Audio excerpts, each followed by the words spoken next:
Bonjour à tous et bienvenue dans l'invité du mois, un rendez-vous qui donne la parole à une personnalité de la Loire ou de la région, une interview avec notre partenaire Yves Saint-Etienne. Nicolas Brault, bonjour. Bonjour Clémence. Ce mois-ci, on reçoit donc Jason Chicandier, bonjour. Bonjour, j'aime beaucoup ta voix Clémence. Merci, c'est gentil. D'ailleurs, petite question, est-ce qu'on dit Jason ou Jason ? Jason, j'aime bien, à l'américaine. Ah là là, Jason à l'américaine. Alors allons-y, Jason à l'américaine. Votre parcours du coup est un petit peu atypique. Au départ, vous avez fait des études de notaire. Comment est-ce qu'on en arrive à l'humour ? Je veux faire ça depuis que j'ai 12 ans. Donc du coup, on en arrive à l'humour. Moi, je fais rire mes copains à l'arrière du bus depuis que j'ai 12 ans. Donc pour moi, c'était logique. Donc il y a aucun... Les gens ils disent t'es passé de notaire humoriste. Je dis non, j'étais humoriste. Et en fait, c'est là que j'ai bifurqué en étant notaire. D'accord. Et alors justement, qu'est-ce qui a fait que vous avez arrêté d'être notaire ? Je me suis fait virer pour une vidéo qui s'appelait Enculé de banquier. Et comme mon actionnaire majoritaire, c'était la caisse d'épargne, ça n'a pas plu. C'est marrant, les banquiers, ils n'ont pas d'humour là-dessus. Et c'est allé très très vite ton ascension, parce qu'avec cette vidéo notamment, c'était Bleu Métal, on en reparlera un petit peu, vendredi on se met Bleu Métal. Mais comment t'as vécu ton ascension justement ? Est-ce que c'est arrivé comme ça a été une déflagration dans ta vie, ou est-ce que ça a été plutôt progressif finalement et tu l'as bien vécu ? Honnêtement, c'est une fois, je suis allé au Club Inbox à Saint-Etienne. Et là, comme d'habitude, je me mets torse nu et je fais le con. Et là, j'ai vu que tout le monde sortait son portable. Et je me suis rendu compte des réseaux sociaux et de la puissance des réseaux sociaux. Et en fait, les gens me connaissaient. Et du coup, au début, ça m'a fait peur. Et je suis rentré chez moi et j'ai dit, je veux plus en faire. Et après, du coup, j'ai mis les choses à plat et j'ai dit, bon, ok, d'accord, on va faire ça. Et aujourd'hui, maintenant, je m'y suis habitué, mais au début, c'était un peu violent, j'avoue. Justement, Nicolas en parlait à l'instant. Il y a une phrase qui vous a fait percer, c'est le vendredi, on se met Bleu Métal. Comment c'est venu ?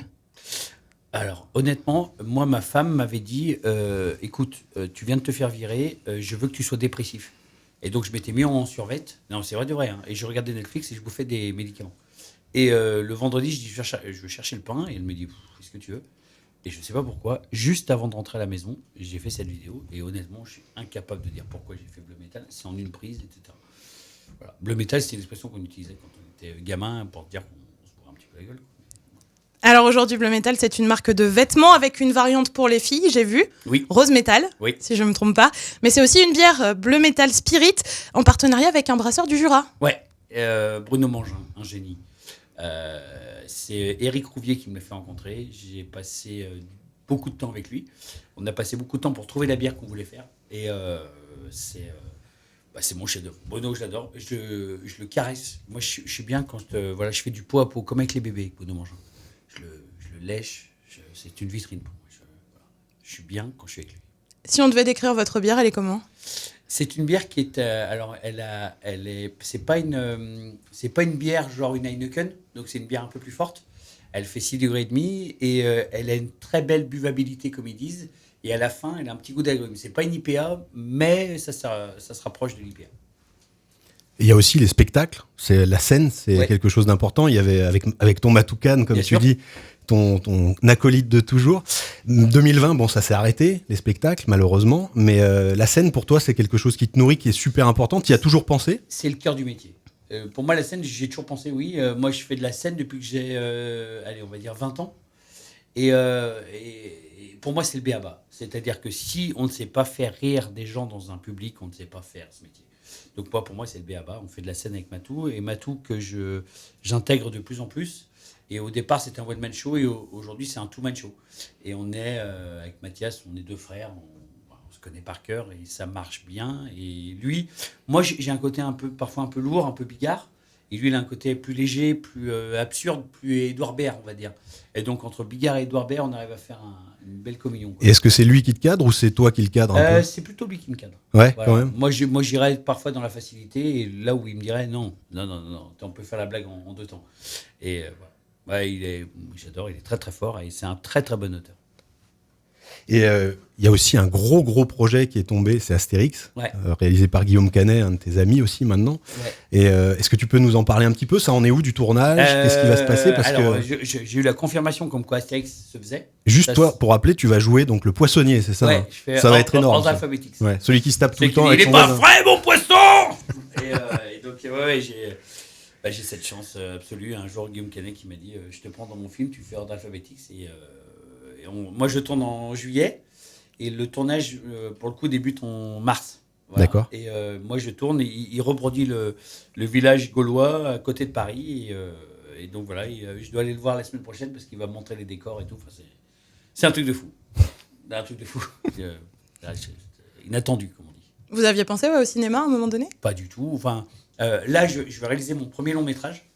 Moi, je pars du principe que c'est impossible, donc on va le faire. Voilà. Et je fais toujours comme ça.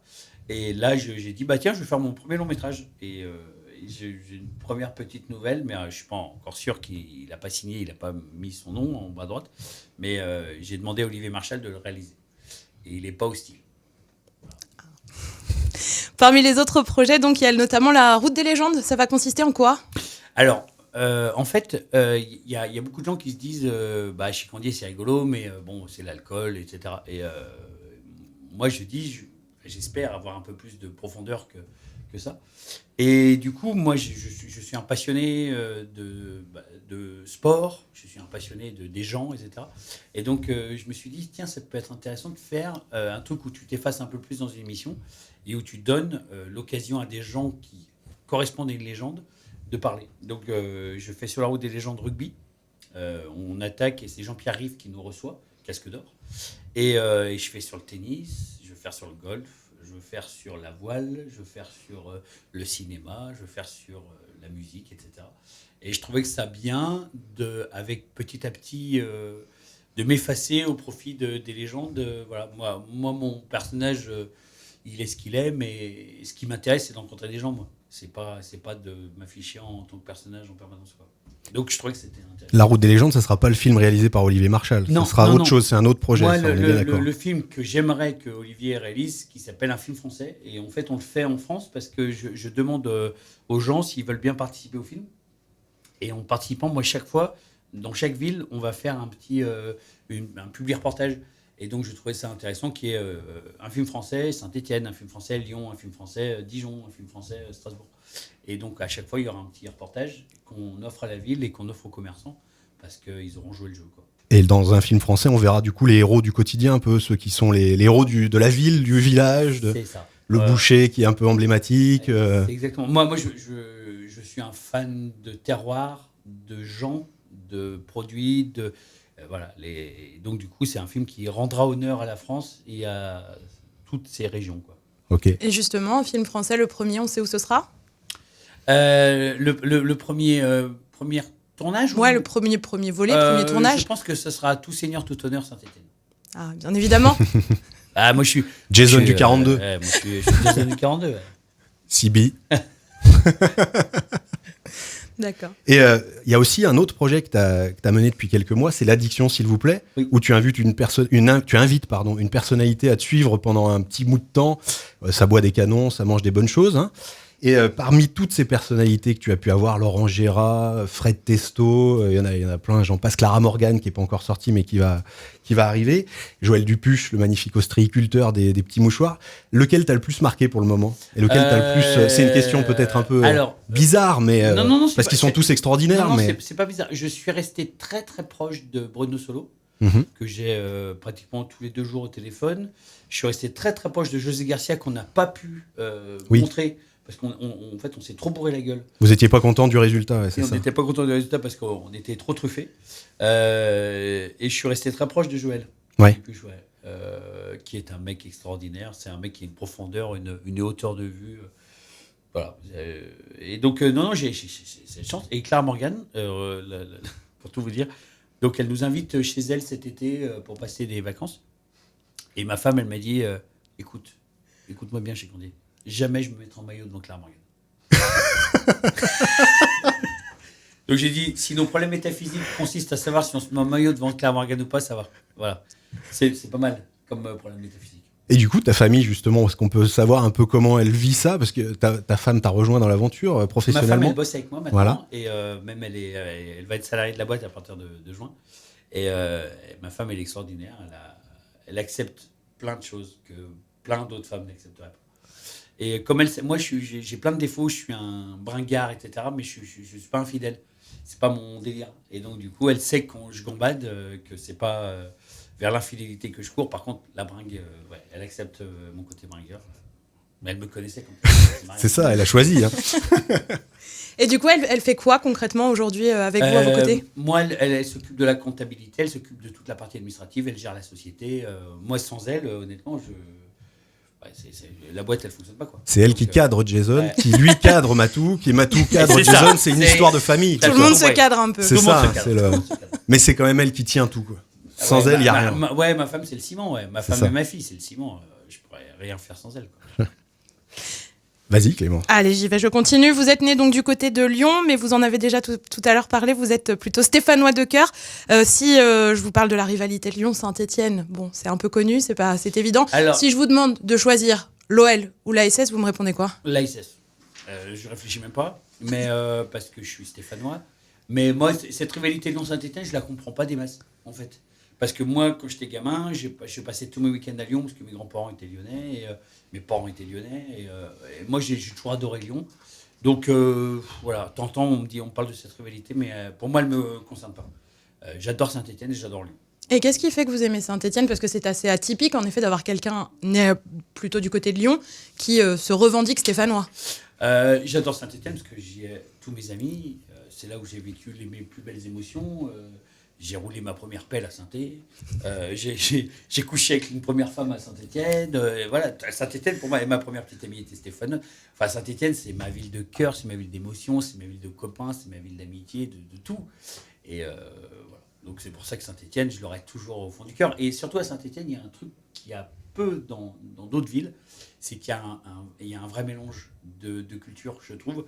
Dans le sens où on peut avoir un plombier avec des chaussures de sécurité et un chirurgien, et ils font la bringue ensemble parce que la fête est tellement importante à Saint-Etienne que c'est une valeur cardinale, et j'adore ça. Et c'est rare d'avoir autant de mélange, je trouve, culturel dans une ville. C'est un peu comme dans le nord de la France où tu as eu la chance de vivre. Ouais. C'est un peu, on dit souvent ça, qu'il y a des liens. Clément se connaît aussi le nord de la France. Exactement, le nord, ouais. La ville qui se rapproche le plus de Saint-Etienne, c'est Valenciennes, où j'ai travaillé. Et c'est pareil. C'est des gens, en fait, c'est compliqué. Il y a plus d'industrie, il y a plus de machin. Il y a encore un peu de pognon parce que c'est des villes malgré tout bourgeoises. Et c'est des gens qui ont envie de se retrouver et faire la bringue. Et alors là, ils font la bringue. Ouais, il y a une convivialité assez rapidement. Moi, à Saint-Etienne, j'étais allé, une fois, c'était un descendant de Guichard, donc c'était casino, tout ça. Et il faisait la bringue avec un mec qui avait une jambe de bois, et qui était à la Cotorep. Et ça, c'était Saint-Etienne. C'est parce qu'ils avaient une passion commune, le produit, le vin blanc. Et t'es pas très foot, Non. même si t'as dit que tu aimais bien la SS plus que l'OL, mais bon, je sais que t'es pas très foot. Mais t'as quand même été... toi, c'est plus le rugby finalement qui se rapproche de toi, et pas le foot, alors que tu es stéphanois. Et t'as eu l'occasion, par exemple, de commenter à ce que tu me disais, un match du Loup, Ouais. donc le Lyon Olympique Rugby, et alors que toi, t'y connais strictement rien en rugby. Moi, Pas plus qu'en foot. Je connais que dalle. C'est ça. Mais dans le rugby, ils sont beaucoup plus ouverts. Et donc, moi, je leur ai dit, j'ai dit, moi, j'y connais rien. Ils m'ont dit, c'est pas grave, tu feras le trublion, voilà, tu feras les blagues. Et donc, maintenant, je commente des matchs de rugby au Loup. Et là, j'en recommente un le 30 janvier. Et tu commences à connaître les règles ou pas alors? Ouais, un peu plus. Un peu quand même, Un ouais. peu. Les noms, les joueurs, Les ça noms, va. les joueurs, un peu les règles. Et surtout, après, on fait la bringue avec les joueurs. Et il y en a un, et je lui dis, mais c'est quoi ton projet? On dirait le nain dans Le Seigneur des Anneaux. Donc, il arrive, le mec, il est roux, il est violet, et il a une beubare comme ça. Et il s'était tapé une bouteille de whisky à l'apéritif, il bougeait pas. Et là, il me dit comme ça, il me dit, t'apprendras à me connaître. Là, j'ai dit, tu me fais rêver. Ça, c'est un seigneur. Hein. Ah, là, pour le coup, comme tu les appelles. Ah ouais, non, j'aime beaucoup parce que on dit le football, c'est un sport de brut. Non, c'est un sport de gentleman joué par des brutes. brutes. Et le rugby, c'est l'inverse. C'est Et vrai, c'est tellement ça. Et dans le rugby, ils sont intelligents, ils sont fins, ils adorent en plus l'autodérision. Moi, j'adore ce sport. Ça colle un peu voilà, à ce que Ouais. tu cherches à mettre en avant, c'est Ouais, ce côté convivial. aux valeurs que j'ai, ouais. Ouais. Ouais, totalement. Ok. Du rugby commenté par Chicandier, ça reste décalé, bien sûr. Alors moi je dis que de la merde. Je ne sais pas dire autre chose. Hein. Je ne parle pas de technique. Par contre, je dis qu'est-ce qu'il fait le gros monsieur violet voilà, pourquoi il a sa tête dans les fesses de son copain? Alors on dit non, là c'est une mêlée, ça n'a rien à voir. C'est très technique, c'est très Il y a professionnel. moins les termes Ça reste techniques. professionnel. Ça reste professionnel, voilà. Est-ce qu'il y a une activité surprenante, quelque chose d'insolite qu'on ne sait pas à propos de Chicandi aujourd'hui? Alors, oui, c'est ma femme qui m'a mis au... Elle fait un régime boulgour quinoa et elle m'a dit accompagne-moi. Et du coup, dans la semaine, il m'arrive de manger de la merde, comme ça, boulgour, quinoa, tout ça. Elle me dit thème, je dis non. Mais Tofu aussi, non? Je t'accompagne. Non, oui, tofu. Oui, tofu, baie de ouais. goji. Ouais. Oh, J'aime c'est pas hein. si mauvais quand même, voyons. Si, c'est dégueulasse. Clémence, on va pas se mentir, c'est dégueulasse. Mais je le fais par amour de ma femme. C'est bien cuisiné. Non. Même pas? Non, parce qu'en fait, ma femme, elle déteste ces produits-là, donc elle les cuisine mal en plus. Ah oui, d'accord. Ouais, Donc oui, vous non. êtes tous les deux contre ça, en fait, mais vous le faites par obligation. Ouais, on n'est pas dans l'amour. Par contre, le samedi, là, je lui dis, je passe chez le boucher, laisse-moi faire. On arrête les bêtises maintenant. On arrête les bêtises.